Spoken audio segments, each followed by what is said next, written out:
آج انشاءاللہ تعالی ہم سورہ یونس کی آیت نمبر 18 پڑھتے ہیں اور اس آیت کو سمجھنے کی کوشش کرتے ہیں۔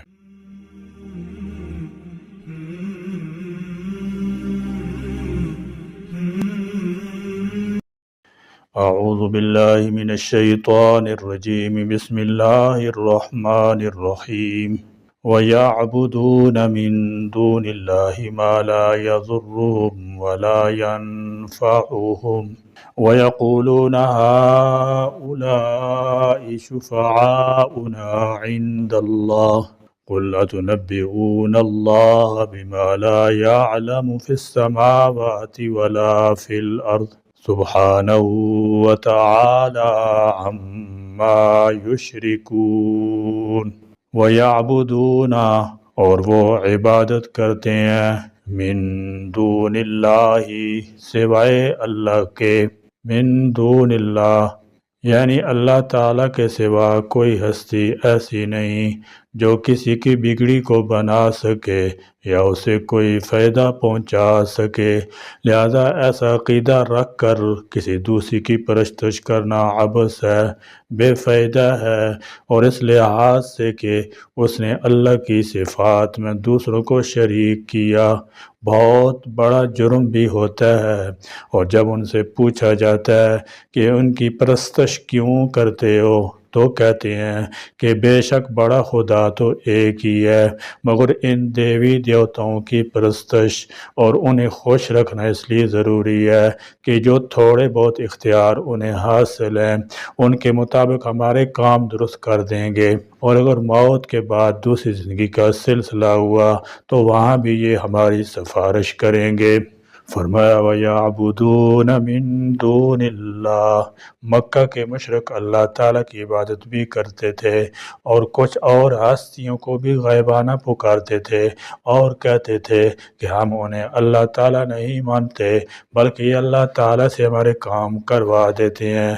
سورہ زمر میں ہے اَلَا لِلَّهِ الدِّینُ الْخَالِص، یعنی اصل حقیقت تو یہی ہے کہ خالص عبادت اور اطاعت صرف اللہ تعالیٰ کا حق ہے، مگر اللہ کے سوا دوسری ہستیوں کو اپنا حمایتی اور مددگار سمجھنے والے مشرک لوگ عموماً یہی کہا کرتے ہیں کہ ہم ان کی عبادت انہیں خالق و مالک سمجھ کر نہیں کرتے، خالق و مالک اور اصل معبود تو ہم اللہ تعالیٰ ہی کو سمجھتے ہیں، لیکن اس کی ذات بہت بلند ہے، ہماری وہاں رسائی نہیں ہو سکتی، اس لیے ہم ان ہستیوں کو ذریعہ بناتے ہیں اور انہیں پکارتے ہیں اور ان سے فریاد کرتے ہیں تاکہ یہ ہماری حاجتیں اور دعائیں اللہ تعالیٰ سے پوری کروا دیں۔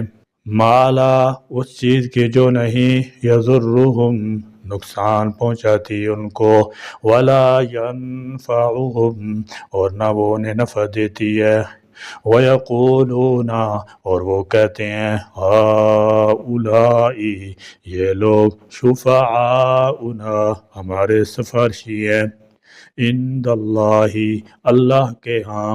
فرمایا ما لا يضرهم ولا ينفعهم ويقولون هؤلاء شفعاؤنا عند الله، مشرکوں کا بتوں یا دیوی دیوتاؤں کے سامنے سجدہ ریز ہونے یا ان کی تعظیم بجا لانے کے متعلق عقیدہ یہ ہوتا ہے کہ وہ دراصل ان پتھر کے مجسموں کی عبادت یا تعظیم نہیں کرتے بلکہ ان مجسموں کی ارواح کی تعظیم بجا لاتے ہیں جو ان کے عقیدہ کے مطابق ان مجسموں پر موجود رہتی ہے، اور یہ مجسمے بزرگوں کے بھی ہوتے ہیں، اللہ کی بیٹیوں اور بیٹوں کے بھی اور بعض فرشتوں کے بھی، اور آج کا مسلمان یہی عقیدہ اپنے بزرگوں کی قبروں سے وابستہ کر دیتا ہے۔ اللہ تعالیٰ نے مشرکوں کے جواب میں فرمایا کہ بتوں کا شفیع ہونا اور کسی شفیع کا مستحق عبادت ہونا یہ دونوں دعوے غلط اور بے اصل ہیں، اور یہ ناممکن ہے کہ کسی چیز کی اصل تو موجود ہو لیکن اللہ کو اس کا علم نہ ہو، پھر کیا یہ مشرک اللہ کو ایسی خود تراشیدہ باتوں کی خبر دینا چاہتے ہیں جن کا زمین آسمان میں کہیں وجود ہی نہیں، پھر یہ کن سفارشوں کی اللہ کو خبر دینے لگے ہیں۔ سورہ زمر میں فرمایا گیا ان اللہ یحکم بینہم، ایک اللہ کو پکارنے اور اس کی عبادت کرنے والے تو ایک ہی معبود پر متفق ہیں، مگر اس کے سوا دوسری ہستیوں کو پکارنے والوں کا کسی ایک ہستی پر اتفاق نہیں، کوئی کسی کو پکارتا ہے اور کوئی کسی کو، کیونکہ کسی کے پاس اس بات کی دلیل نہیں، نہ اللہ تعالیٰ نے یہ بتایا ہے کہ فلاں ہستی کو فلاں کام کا اختیار ہے یا وہ اللہ تعالیٰ سے فلاں فلاں کام کروا سکتا ہے۔ مشرکین محض گمان کی بنا پر انہیں پوچھتے جا رہے ہیں، اور ہر ایک اپنے اپنے گمان کے مطابق کسی نہ کسی کا داتا، دستگیر، مشکل کشا یا حاجت روا کو پکارتا چلا جا رہا ہے۔ مشرکین کی یہ بات چونکہ بالکل ہی بودھی اور بیکار ہے، اس لیے اللہ تعالیٰ نے اس کا رد کرنے کے بجائے فرمایا کہ قیامت کے دن اللہ تعالیٰ مومن معاہدوں اور ان مشرکین کے درمیان اور مشرکوں کے مختلف گروہوں کے باہمی اختلاف میں حق بات کا فیصلہ فرمائے گا۔ ان اللہ لا یہدی من هو کاذب کفار، اللہ تعالیٰ نے مشرکوں کے لیے دو لفظ استعمال فرمائے ہیں، ایک کاذب اور دوسرا کفار۔ کاذب اس لیے کہ اس سے بڑا جھوٹ کوئی نہیں، کہ ایسی کوئی ہستی موجود نہیں جس کی پرستش سے یا اسے پکارنے سے اللہ تعالیٰ کا قرب حاصل ہو جاتا ہے، اور کفار بہت ناشکرا، اس لیے کہ اللہ تعالیٰ ہر شخص کی دعا خود سنتا ہے اور قبول کرتا ہے، لیکن کس قدر ناشکرے ہیں وہ لوگ جو اس کی اس نعمت کی ناشکری کرتے ہوئے اس کی بجائے بے اختیار ہستیوں کو پکارتے ہیں اور ان کی پرستش کرتے ہیں اور اس کے لیے سیڑھی وغیرہ کی مثالیں بیان کرتے ہیں۔ وہ فرماتا ہے میں قریب ہوں، اور یہ کہتے ہیں کہ اس تک رسائی کے لیے واسطہ ضروری ہے۔ یہی حال ہمارے زمانے کے ان لوگوں کا ہے جو پیروں فقیروں کو حاجت روا اور مشکل کشا مانتے ہیں اور فوت شدہ اولیاء اللہ کی قبروں کو سجدہ کرتے ہیں، ان کا طواف کرتے ہیں، ان پر چڑھاوے چڑھاتے ہیں، ان کے سامنے عاجزی سے ہاتھ باندھ کر کھڑے ہو جاتے ہیں۔ انہیں سمجھانے کے لیے جب کوئی بات کی جاتی ہے تو وہ یہی دلیل پیش کرتے ہیں کہ ہم ان بزرگوں کو یہ سمجھ کر یہ سجدہ نہیں کرتے اور نہ اس سے مرادیں مانگتے ہیں کہ یہ خود اللہ تعالیٰ ہیں، بلکہ انہیں صرف اللہ تعالیٰ کے ہاں اپنا سفارشی سمجھتے ہیں، کیونکہ اللہ تعالیٰ پر ان کا اتنا زور ہے اور ان کی محبت میں وہ ایسا مجبور ہے کہ ان کی کوئی سفارش رد ہی نہیں کر سکتا۔ قل کہہ دیجئے اتنبئون اللہ، کیا تم اللہ کو خبر دیتے ہو بما اس چیز کی کہ لا یعلم نہیں وہ جانتا فی السماوات اسی آسمانوں میں ولا فی الارض اور نہ زمین میں۔ فرمایا قل اتنبئون اللہ بما لا یعلم فی السماوات ولا فی الارض، یعنی اللہ تعالیٰ آسمان و زمین کی ہر بات اور ہر چیز کو جانتا ہے، بلکہ وہی انہیں پیدا کرنے والا ہے اور ہر لمحہ پالنے والا ہے، تو وہ کیسے بے خبر ہو سکتا ہے؟ اگر معاذ اللہ تمہارے یہ بت یا زندہ مردہ معبود اس کے شریک یا سفارشی ہوتے تو وہ انہیں بھی ضرور جانتا ہوتا۔ جب ان میں سے کسی کی بھی شریک یا سفارشی ہونے سے انکار کر رہا ہے تو معلوم ہوا کہ ان کا کوئی وجود یا حقیقت نہیں۔ سبحانہ وہ پاک ہے، وتعالی اور بلند ہے، عما یشرکون اس سے جو وہ شریک ٹھہراتے ہیں۔ غیر اللہ کی نظر و نیاز دیکھ کر بھی شرک کا ارتکاب کیا جاتا ہے۔ ہمارے ہاں 11ویں کا عقیدہ بھی ایسا ہی ہے، اور کوئی شخص اس لیے 11ویں دے دیتا ہے کہ اس کے بغیر گھر سے خیر و برکت اٹھ جائے گی، تو یہ فعلی شرک ہے۔ جو شخص کوئی چیز نبی، ولی یا قبر والے کے نام نامزد کرے اور پھر اس کی قبر پر چڑھائے تو یہ نیاز میں شرک ہے، اور اگر اللہ کے نام پر کسی فوت شدہ کے ایصال ثواب کے لیے کوئی چیز دیتا ہے تو یہ جائز ہے، اس میں کسی کا اختلاف نہیں۔ 11ویں شریف کے بعد دل دادا یہ تعویل کرتے ہیں کہ ہم تو ایصال ثواب کے لیے دیتے ہیں۔ بھائی اگر ایسا ہے تو پھر 11ویں کا نام کیوں لیتے ہو؟ پھر 11 تاریخ کیوں مقرر کرتے ہو؟ کتاب سنت میں ایصال ثواب کے لیے تاریخ کے تقرر کا کوئی حکم ہے؟ کسی جمعرات، تیسرے، 7ویں یا 40 کی کوئی اہمیت ہے؟ شریعت نے ایسی چیزوں کا کہاں حکم دیا ہے؟ اسی چیز کو تو بدعت کہا جاتا ہے۔ اگر ثواب ہی پہنچانا مقصود ہے تو جب چاہو صدقہ خیرات کرو، کون روکتا ہے؟ اس میں ایک اور قباحت بھی ہے، ختم 11ویں کہو یا تیسرے کہو یا جمعرات کہو یا 40ویں کہو، سب لوگ کھاتے ہیں۔ حالانکہ اگر ایصال ثواب مقصود ہے تو پھر یہ غربا اور مساکین کا حق ہے۔ مالدار اور برادری والے کھا گئے تو ثواب کیسے ہوگا؟ یتیموں اور مسکینوں کو کھلا کر اس کا ثواب پہنچاؤ تو کچھ بات بھی بنے۔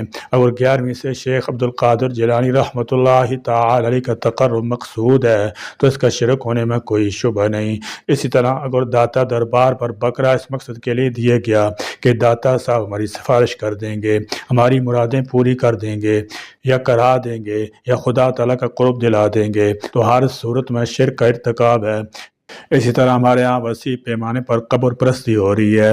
قبر کے سامنے 10 بس تک کھڑا ہونا، اس کے سامنے رکوع یا سجود کرنا، اس قبر والے سے دعا مانگنا یا کرانا، قبر کو چومنا یا ہاتھ لگانا، سب ایسی چیزیں ہیں جو قبروں کی حد درجہ تعظیم آتی ہیں۔ قبر کو اس نیت سے ہاتھ لگانا یا ہاتھ لگا کر منہ پر ملنا کہ صاحب قبر خوش ہو کر ہماری بگڑی بنا دے گا، واضح شرک ہے۔ یہ کام تو پیغمبر اسلام کی قبر کے ساتھ بھی روا نہیں۔ ذرا فاصلے پر ادب سے کھڑے ہو کر نظریں نیچے کر کے خاموشی کے ساتھ صلاۃ و سلام پڑھو۔ حضور اکرم صلی اللہ تعالی وسلم کی قبر کے ساتھ کوئی ایسا معاملہ نہ کرو جو خود آپ کی تعلیمات کے خلاف ہو۔ آپ نے تو آخری وقت میں یہ دعا کی تھی، اللہم لا تجعل قبری وثنا یعبد، اے اللہ میری قبر کو بت نہ بنانا کہ اس کی پوجا ہونے لگے۔ یہود و نصارہ نے اپنے انبیاء اور بزرگوں کے ساتھ یہی معاملہ کیا، جس کا ذکر حضور اکرم صلی اللہ تعالی علیہ وسلم نے مرض الموت میں کیا۔